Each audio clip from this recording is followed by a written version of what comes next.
Hello mga kunars! Hindi ko kaya yung tawag. Magandang araw sa inyong lahat, and today I am doing a reaction video sa isang recent video na pinost ni Nurse Even about him buying yung kanyang first property dito sa United Kingdom. So if you don't know Nurse Even, then where have you been? He's one of the most popular Pinoy vloggers here in the United Kingdom. He is a nurse by profession, and I think he started his career about 4 or 5 years ago, and he's doing really well for himself. He's got about, I don't know, probably about more or less 300,000 subscribers, and he's doing really well for himself. So I'm going to do a reaction video dito sa kanyang post about buying his first house. So without any further ado, let's dive into the video. Ito naman ang lahat. Sana po ay okay kayo. Again, this is Nurse Even and welcome back to my channel! Nahiya ako mag-vlog mga kunars kasi ang dami kong katapat na bahay, so baka ginajudge nila ako, and bago pa lang ako dito sa neighborhood, so bilisan na natin itong house vlog mga kunars dahil alam ko namang chismosa kayo and gusto nyo malaman ang mga bagay-bagay sa buhay ko, so ito lang naman ako. Tara na mga kunars. You have nothing to worry about, Nurse Even. In fact, you should be very proud of yourself. Anyway, yeah, let's continue. Are you ready? But before I begin, please follow me on my Instagram. It is LemonSayEven. And please, nakikita nyo ang aking Kunars merch. Ang awkward ko kasi sobrang morning pa lang, early in the morning, nag-vlog na ako dahil wala na akong time mga Kunars, so let's go. Tara na mga chismosa. Okay, so, welcome to my house. Hindi na ako makapagsalita. Yan na, nagkapit-bahay na ako. Literal, nakakalipat ko pa lang po kahapon. So, like I said, madumi pa yung loob. Ipapakita ko lang sa inyo yung bahay. Okay, so huwag kayo masyadong mag-expect. So, this is the garage. Garahe na ang Kunars din nyo. So, wala namang masyadong makikita dito. Ito lang yung mga gamit-gamit ko sa luma kong apartment. So, tinambak ko na lang dito mga Kunars. And quick background lang po sa bahay na ito mga Kunars. This is not a new built house. Ito po ay parang 16 years old na bahay. Pero, nung nakita ko talaga itong mga Kunars, nung nag-viewing ako, sabi ko, this is me. So, yung sinabi niya na a 16-year-old house, yes, strictly speaking, hindi siya talaga new build, as in like 2 years ago build. Pero relatively, kasi dito sa United Kingdom, alam niyo naman na, yung mga nakatira dito, alam niyo naman na may mga bahay dito that's over 100 years old, some even older. So, relatively, para sa akin, I would still consider that as a new build. Anyway, we carry on. And then after ng garahe, ito naman sa gilid, ito lang yung espasyo papunta ng aking backyard. So ito yung mga yung basurahan. And then, ito mga Kunars, ito yung front garden. Pakita natin to. Hello? Sandali, yung mga kapitbahay ko nakasilip na. Diyos ko. Sabi, sino ba to? Bakit may ano dito, Asian?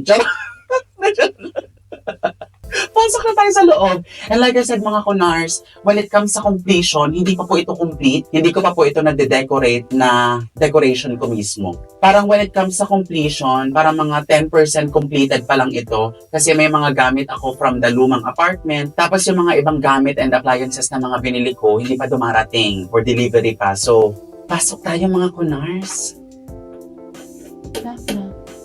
So that's one of the things that you do once you move into your own house or the house that you bought. Ang gusto mo is you put your own stamp into it. You know, yung ipe-personalize mo siya, yung kulay na gusto mo, yung sofa na gusto mo, and you know, it's just part of, you know, owning the house, I think. Anyway, we carry on. So this is a detached house. Yes. Sobrang yabang ko, nakakabwisit. So mga kunars, ito po ang hallway. Hindi ako marunong mag-house tour, nakakainis. You're doing okay. Na nga, basta ito yung hallway mga kunars. So ito po ang daan papunta ng kusina. And kung makikita nyo, pagpasok nyo ng entrance, ito na po kaagad ang hagdan po papunta ng mga kwarto. And then dito po sa aking left side, which is sa right side ninyo, ay ito na po yung lounge or yung living room. Bali mga kunars, wala pa po itong laman. As in, wala kayong makikita dito, pero halika. So, and mga kunars, by the way, nagpa-carpet cleaning po ako kahapon. So, medyo limitado ang galaw ko kasi may mga ibang carpet areas na basa-basa pa. So, bahala na for the views. Alam ko na ba mga chismosa kayo. So, gamitin ang cloud. Charot! So, this is the living room, the lounge.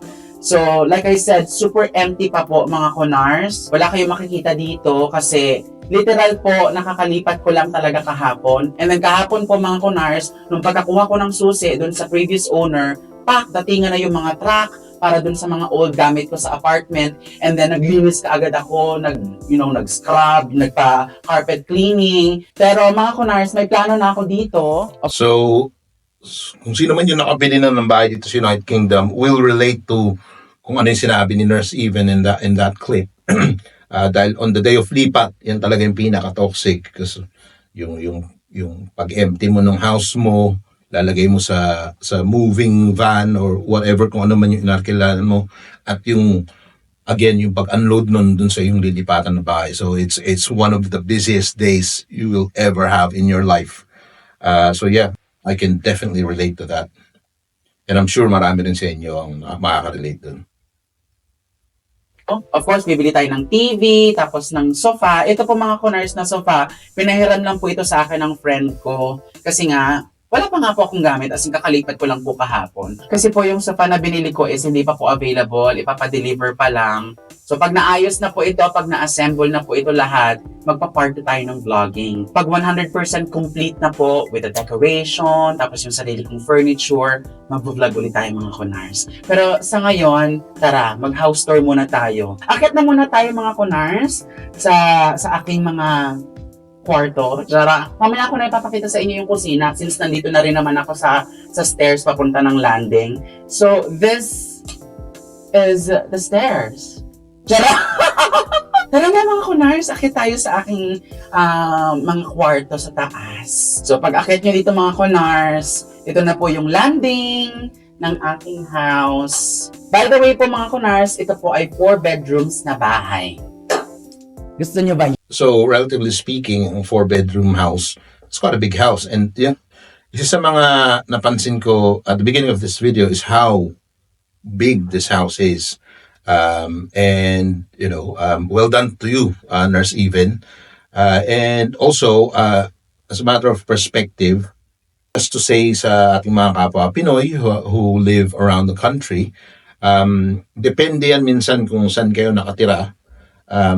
Sa ang part kayo ng United Kingdom nakatira, relative yan yung presyo ng bahay. So, for example, dito sa bandang south where I live, houses are a little bit more expensive than it is in the north. So, just to, help you manage your expectations na baka nakita nyo yung bahay ni Nurse Even is massive and, your expectations will be determined by that. But yeah, so, do your research, obviously, before you start looking into your new house. So yeah, so let's carry on. Gusto niyo ba yun? Sa'yo! So, dahil mga kunars, ang una ko ipapakita sa inyo ay aking 3rd bedroom. Let's go. So, this is the 3rd bedroom mga kunars. Kung ano po ito, nung nadatnan ko, ito na po talaga to. Pero may mga plano naman na ako dito mga kunars. Ang unang nasa isip ko ay baka maging walk-in closet ko ito. Para heart evangelista. Where's my Gucci bag? Wala pa kayo nakikita dito. And then, let's go na sa next bedroom mga kunars. So, ang next bedroom na ipapakita ko sa inyo is the 4th bedroom. Ito mga kunars, ito mga gamit ko pa to from the lumang apartment. So, hindi pa po ako tapos. Kasi, unang-una sa lahat, may pasok pa po ako bukas. Pangalawa po, may mga tracking na dumarating. So, Yeah, so anyway, it's remarkable to note na despite his success, he continues, nurse even continues to work as a nurse. So well done. I can only imagine kung gaano kasaya yung ward mo when you're around. But yeah, so well done to you. tracking na dumarating. So, kailangan ko silang asikasuhin kasi bumili ako ng kama, ng TV, bumili din ako ng sofa, tapos mga linen. So, ang dami ko pa pong inaasikaso. And lastly po mga kunar, so uwi nga po ako ng Pilipinas. So, yun din yung iniisip ko, mag-i-impake na naman ako. So, ang dami kong ginagawa. Kaya sabi ko rin sa sarili ko, sige na nga mag-quick vlog na lang tayo, ipakita ko na lang sa inyo yung bahay para matapos na. Dahil alam ko namang kating-kating na ang kachismis. So as you can see mga kunars, ito po ang pinakamaliit na bedroom dito sa bahay. Ang plano ko po dito ay gagawin ko po itong aking vlogging studio. Dito po ako sasayaw, gagawa ng mga parodies, mga vlogs ko. Kung makikita niyo mga kunars, pink ang kulay. Hindi po ito magiging pink. Gagawin ko po itong dark green para maganda sa mata. Gusto niyo ba yun? Let's go mga Ibang klase, hindi ko kayang gawin yung tawa mo na yun, Nurse Even. So at this point, if I fast forward ko yung kanyang bedroom tours until we get to the main bedroom, which I find quite fascinating and entertaining. Okay, so fast forward tayo sa main bedroom. master. Itong kama na ito, dito ako na busy kahapon kasi binili ko na po ito. Ito na Master po yung bedroom. aking kama talaga. Na-deliver po ito kahapon. So dito po ako naglaan ng oras. Diyos ko, pagod na pagod ako sa kama na ito. Pero itong mga aparador na ito, built-in po ito mga kunars. Ang nagustuhan ko sa bahay na ito mga kunars, ang daming aparador. Pero baka ipaano ko to, ipa-modernize ko ito pag nagka-pera na tayo, pag nagka-budget na tayo. No rush naman para Sa dami ng aparador, pwede ka pwede magtago ng basta. pagawa. Enjoy ko muna itong kwarto na ito. But look at the bed. This is my bed. This is the bed. So ito po ay super king size para pwede tayong mag orgy.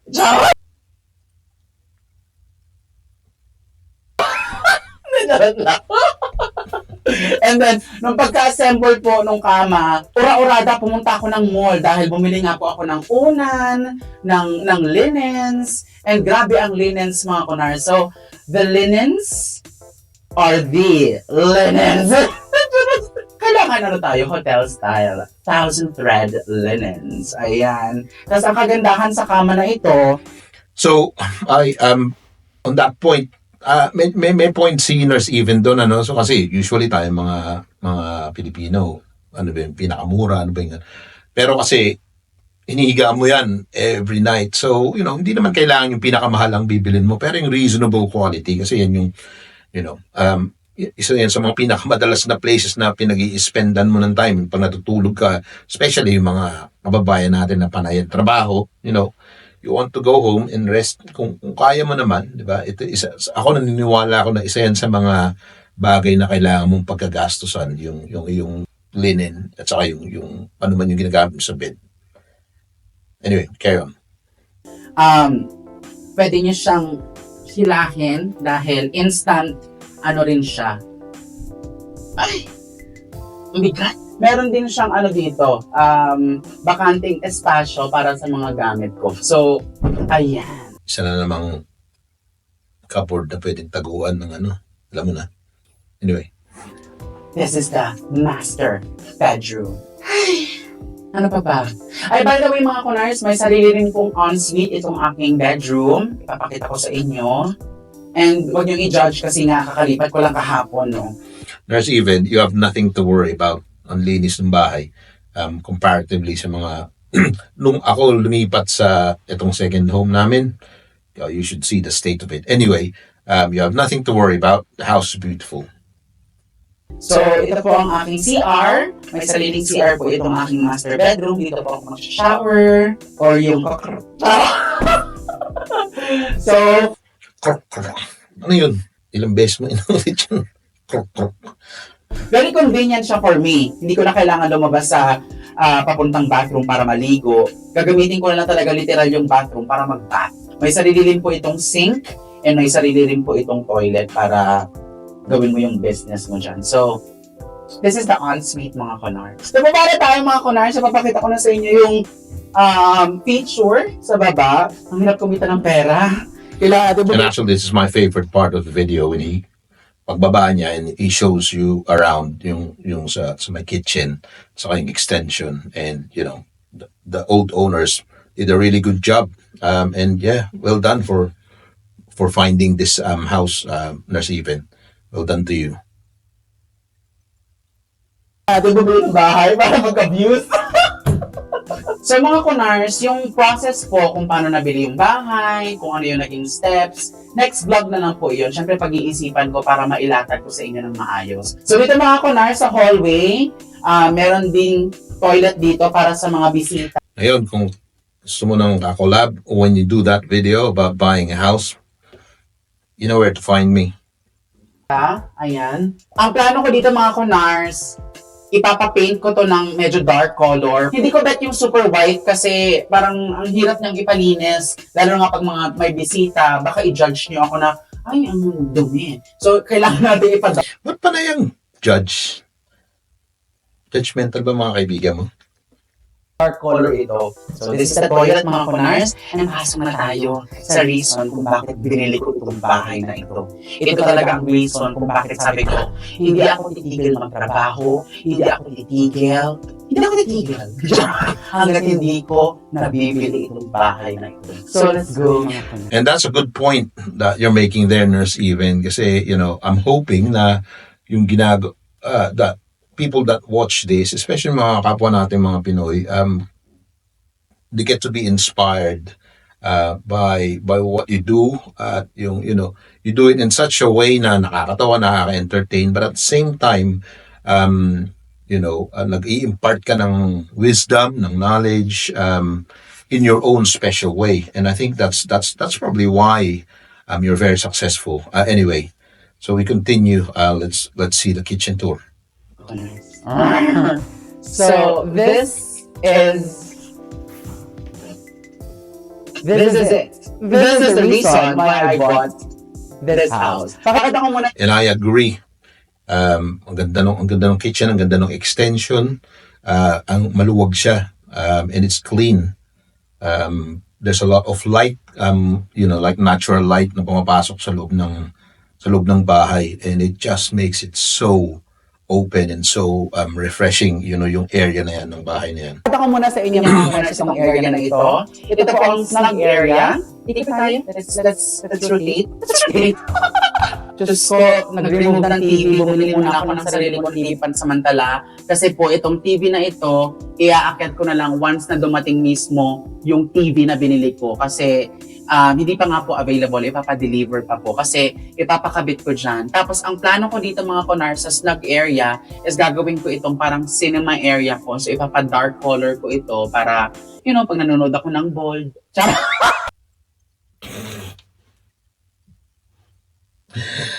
Sabi nga nila, pag inulit mo yung joke more than twice, it's more likely the truth.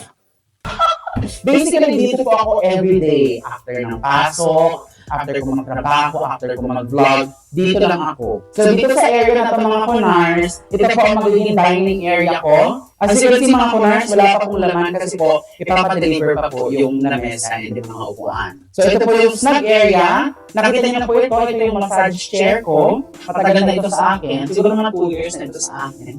So, dito ako nagmamassage. Ayan. After work, di ba? And then this is the sofa na binili ko. Hindi ito hiram, ito yung binili ko talaga. Ito po. I love the color. Isa sa mga paborito kong kulay is olive green, as you can see.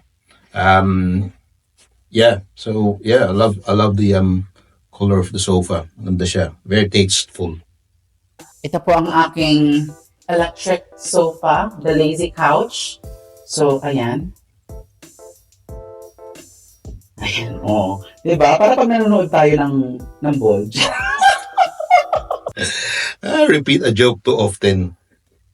It's more likely the truth. There's nothing wrong with that. So, nanonood ako ng TV, ganyan. Tapos may kasama tayong, That sound, kruk kruk. Ganyan ba yung tunog? Ayan, very happy ako sa nabili kong sofa. And kaya dark green yung sofa na nabili ko kasi nga ipapa-dark ko ito. Baka nga ipa-dark green ko rin tong area na to. Para, pag nanonood tayo ng movie, tas lights off, para akong nasa sinihan. I think olive green is the color you're looking for, Nurse Even. That's the goal. Sana ma-achieve. Tapos, ito mga kunars, of course, ipapa-interior ko ito, ipapa-design ko ito. Ano pa ba? And then ito mga kunars, ito rin po ang reason kung bakit gandang-ganda ako sa house na ito. Kasi, very seldom na lang po na magkaroon ng house dito sa UK na may totoong fireplace talaga. Magkakahoy-kahoy ka talaga dito mga kunars. Wow! Brito na kasi ako mga kunars eh. Yeah, right, mate. And then, this is the area talaga kung bakit sabi ko, ito ang para sa akin na bahay. You want some wine, mate? And again, I agree with that kasi yung kitchen at saka yung adjacent, any area adjacent to the kitchen, which is usually the dining area, that is the heart of the home. Diyan ka nagluto, diyan ka tumatanggap ng bisita, diyan ka nagkukwentuhan. And, yeah, it's the heart of the home. So well done. Anyway, itong island po na ito ay punong-puno po ito ng mga cupboards. Tapos, ang kagandahan pa dito mga kunars, ito pong chairs na ito ay sa dating may-ari. Since hindi niya na po ito gagamitin, binenta niya lang po sa akin ito ng 150 pounds kasama yung washing machine. Ang kwento Well done. It's a good deal. pa dito, itong nakikita niyo mga features na ito, microwave, and then may coffee maker tayo. Tapos, mga pa-aparador pa rin. Maraming aparador mga kunars, maluloko kayo. The aparador, and then, hello? Tama? And then the fridge, ito, meron tayong ref, meron tayong freezer, ito na lahat, tubig, ice maker, tapos meron tayong oven. Tapos, nakakatuwa kasi, sa may-ari po ito, binigay na po ito sa akin. Nung nag-viewing po ako mga kunars, ang eksena pa niyan, parang pinahapyawan ko lang yung may-ari. Parang sabi ko, tagalogin ko na lang, parang, pag binili ko ba itong house na to, kasama na to? Tapos sabi niya, we can talk about that, chuchu. Tapos after ng viewing, So just a side comment on that one. So clearly, dito sa part na to ng tour, you can see na yung mga appliances built in. So it's built into the layout of the kitchen. And legally, as far as I am concerned and sa experience ko, pagka built in yung appliances, they have to leave it kasi hindi nila pwedeng tanggalin yun and then leave open wiring and stuff like that. So usually, without having any further discussions with the seller, yung mga built-in appliances is part of the sale. Hindi nila, hindi nila pwedeng alisin yan. Anyway, yeah, so again, it's a beautiful kitchen and well done. viewing, nag-message sa akin yung may-ari na iiwan niya na to for me pag binili ko. More mga aparador, wala pang laman syempre, kakalipat ko lang gusto niyo, may laman agad. Pero, kaya aparador. Syempre hindi ko ito papabago kasi nga dito nga ako na in love mga kunars. More aparador. No. Sabi nga nila, if it's not broken, don't fix it. Maganda yung kitchen mo, Nurse Even. Tapos dito ako magluluto. Ayan. More aparador mga kunars. This is the house of aparador. And this is the dishwasher. Binigay na rin po ito sa akin ng may-ari. Diba? Parang, I'm drunk. Are you drunk? Ay, may nakalimutan pa kayo pakita sa inyo mga kunars bago ko tapusin yung vlog. Dito po sa area na to, ito naman po yung utility area. May utility area din tayo. At pala pinakita ko muna to kanina. Ito yung washing machine na binigay sa akin ng may-ari. Tapos bibili ako dito ng dryer. Tapos dito ko na rin ilalagay yung mga sapatos ko. Tapos may... And that's, malaking bagay yan na may sarili kang, may separate ka na utility area. Kasi as most of the Pinoys will know, o kaya kung sino man na nakabili ng bahay dito sa United Kingdom, dahil nga limited yung spaces ng mga bahay, compared sa mga bahay sa America, the houses in the United Kingdom are small. So usually, yung dishwasher mo o kaya yung washing machine mo, nandun din sa kusina kasi, yun lang ang space. So to have a separate utility area, that's a godsend, literally. Kasi, meron kang area na kung pwede kang magsampay, pwede kang magligpit ng damit, and clearly, pwede kang mag-store ng yung mga gamit na ayaw mong nakikita ng mga bisita mo o ng mga tao as they go into your house. May exit din dyan mga kunars para sa basurahan. And then lastly mga kunars, labas tayo papagkapag sa inyo ang aming backyard. Lalo na pagod ako mag-housework. Ay, sandali. Nakakapagod talaga yan, Nurse Evan. Ang laki ng bahay mo eh. Ano ba? Meron pa pala tayong magandang feature. So ito po mga kunars, as you can see, nasa loob yung blinds. O, di ba? Hilahin niyo na pababa. Ganyan! Tapos, pagtapos ka na sa privacy na kailangan mo, ay, mapataas. Ito na naman tayo sa krok. Hindi ko alam kung ano yun eh. Anong bang gumagawa ng ganong tunog, Nurse Evan? Ang kagandahan dito mga kunars, pag may pet ka, diba, hindi na nila masisira kasi nasa loob na mismo. Tapos pag magpupunas ka, hindi ka na maaano ng blinds. And then, lastly mga kunars, labas na po tayo sa aking backyard. So, this is the backyard mga kunars. Oh my God, may sarili na akong backyard. Diba? And it's a good size as well. Maganda na siya, actually, as it is. So, this is the backyard mga kunars. Meron din ditong fountain, may water feature ditong fountain. Pag nagkapera na po ako mga kunars, papapalitan ko po itong fence. Tapos, magpapagawa ako ng veranda. I don't think there's anything wrong with the fence at the moment. Kung kunting leak ng bagong pintura, I think it's okay. From what I can see anyway. Maganda pa yung yung integrity ng fence, wala pang broken areas. So I think a lick of paint, it'll do the job. Anda dito sa sa gilid. Tapos, plano kong bumili ng malaking jacuzzi pag nagkapera na tayo. So, looking forward ako sa next vlog natin. Papaharangan natin para hindi tayo makita pag You have no idea mga Crook. kung gaano po ako happy, kung gaano po ako grateful. To be honest po, alam nyo naman na kasama kayo, parte kayo ni Kunars. And